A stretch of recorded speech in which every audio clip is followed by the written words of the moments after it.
समृद्ध विदर्भ के सर्वांगीण विकास हेतु नागपुर में बैठक संपन्न। विदर्भ क्षेत्र के समग्र और संतुलित विकास के संकल्प के साथ समृद्ध विदर्भ नामक सामाजिक, सर्वधर्म, समभाव और गैर राजनीतिक संस्था की स्थापना नागपुर में की गई है। संस्था की आगामी कार्य योजना और जिलावार कार्यकारिणी के गठन के उद्देश्य से वर्धमान नगर स्थित Radha Krishna hospital and research centre के सभागार में एक महत्वपूर्ण बैठक आयोजित की गई। इस बैठक में संस्था के अध्यक्ष, पूर्व मुख्य आयकर आयुक्त धनंजय धार्मिक, संयोजक गोविंद पोद्दार, द्रोणाचार्य और अर्जुन पुरस्कार प्राप्त पैरा ओलंपिक अवार्डी विजय मुनीश्वर, नाग विदर्भ आंदोलन समिति के महासचिव अहमद कादर, उन्नत भारत अभियान के अंतर्गत 500 केंद्रों का विकास एवं हजारों लोग ध्यान शिविरों के आयोजक डॉक्टर अनिल बाग, योगाचार्य और मुद्रा विशेषज्ञ आचार्य संजय कट्टमवार, ध्यान और magnet consultant pro Kalyani Iyer, all India LIC Sanjay Nimbalkar, पूर्व वरिष्ठ प्रबंधक इंडियन पेट्रोकेमिकल भारत सरकार तथा सलाहकार भास्कर मुदलियार, पूर्व विश्व बैंक सलाहकार, राष्ट्रीय व अंतर्राष्ट्रीय पुरस्कार प्राप्त वैज्ञानिक डॉक्टर RB ठाकरे जैसे मान्यवरों ने सहभाग लिया। इस संस्था से विदर्भ, महाराष्ट्र, राष्ट्रीय और अंतर्राष्ट्रीय स्तर की अनेक सामाजिक संस्थाओं के पदाधिकारी जुड़े हुए हैं। बैठक में समृद्ध विदर्भ की भावी दिशा और कार्यक्रमों पर गहन चर्चा की गई। जिलावार कार्यकारिणी गठित कर विभिन्न जिलों में शाखाएं स्थापित कर समाज के हर स्तर तक पहुंचने का संकल्प लिया गया। समृद्ध विदर्भ संस्था के माध्यम से शिक्षा, स्वास्थ्य,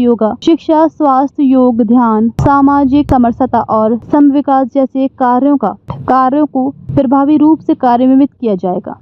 मुझे लगता है कि इस जो भी हम लोग समृद्ध विदर्भ का भी, उसमें विदर्भ समृद्ध होगा तभी जाके महाराष्ट्र समृद्ध, तभी जाके भारत समृद्ध होगा।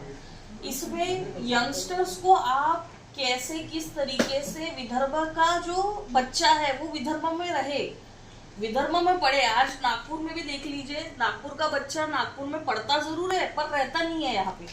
हायर स्टडीज के लिए भी नहीं रहेगा यहाँ पे। क्यों नहीं रहेगा? क्योंकि अपॉर्चुनिटीज नहीं है। अपॉर्चुनिटीज कहाँ से आएगी? जब हम समृद्ध विदर्भ की बात करते हैं तो हमको ये यंगस्टर्स को हम कैसे कनेक्ट करेंगे? हमको बहुत जरूरी है कि आप एम्प्लॉयमेंट का मुद्दा आपको लेना ही पड़ेगा उसमें। उसके बाद में ये बीजेपी वाला है, ये कांग्रेस वाला है। नो, पहले वो विदर्भवादी है, पहले वो मानव है, वो इंसान है और विदर्भवादी है। यह जब तक भावनाएं हमारे बच्चों में नहीं आएंगी, हम तो विदर्भ के आंदोलन लड़ते लड़ते मर गए हमारे पूर्वज, और अभी विदर्भ के झंडा उठा के जो आंदोलन कर रहे हैं उनको हमारा सहयोग है। हमारा पृथक विदर्भ का कोई नारा नहीं है, पर पृथक विदर्भ का नारा है कि पृथक विदर्भ हमारा जन्म सिद्ध अधिकार है। मैंने पृथक विदर्भ का नारा नहीं है, ये थोड़ा गलत बोल गया। उसके लिए हमें भी रोडों पे आंदोलन करने की कोई जरूरत नहीं, हमें मजबूत करना है। यह मेरी सोच है। बाद में जो सब संस्था कमेटी जो डिसाइड करेंगी हम आगे बढ़ेंगे। आंदोलनों के अंदर आज की तारीख में हम यहाँ तक पहुँचते हैं, उसमें 5 जो नेता बनते हैं, 2 MLA की सीट लड़ लेते हैं, कोई CM बन जाता है, कोई MP यानी विदर्भ का नारा इतना मजबूत है। हमें बहुत खुशी होगी विदर्भ के नाम पे कोई भी नेता MP बने, मिनिस्टर बने, चीफ मिनिस्टर बने, सबका स्वागत है। बहुत अच्छा लगा आपसे मिलकर, सविता जी को जानती हूँ। मुझे अभी मॉर्निंग पे पता है 10 बजे फोन है, इस वजह से मैं लेट पहुंची और बीच में थोड़ा सा हैश हो गई गाड़ी को पीछे से, ये थोड़ा बातचीत में समय गया। और सर का मैं बहुत ज्यादा रिस्पेक्ट करती हूँ और मुझे पहले किसी इतनी खुशी याद है कि इतने लोग मिले, कुछ तो कर रहे हैं, यहाँ शुरू कर रहे हैं। मेरी इच्छा थी यही होने की, मैं यही ऊपर वाले से दुआ कर रही थी, ये होना चाहिए।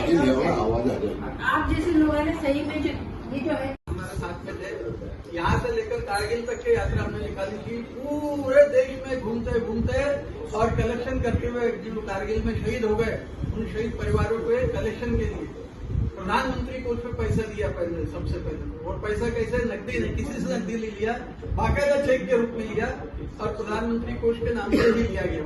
कई लाखों रुपये उसमें जमा हुए और यहाँ से यात्रा निकली थी और चलते चलते दिल्ली पहुंची। दिल्ली में प्रधानमंत्री जी उस समय अटल बिहारी वाजपेयी थे, उनके कोष में सारे जो चेक आए थे वो सब जमा किए वहाँ और उसके बाद फिर कारगिल गए।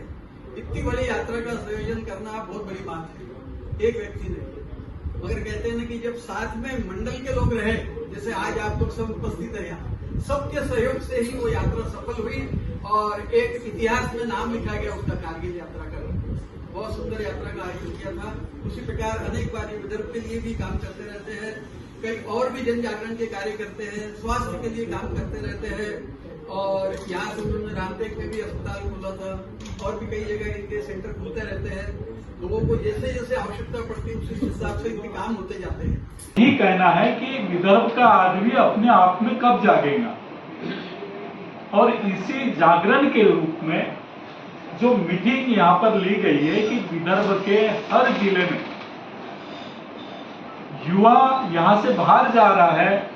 यहाँ जैसे केदार जी ने कहा कि यहाँ वृद्धाश्रम बहुत ज्यादा बन रहे, उसके कारण क्या है कि भाई माता पिता को छोड़ के वो नौकरी पेशा के लिए बाहर जा रहा है, तो किसके स्वाधीन अपने माता पिता को छोड़े।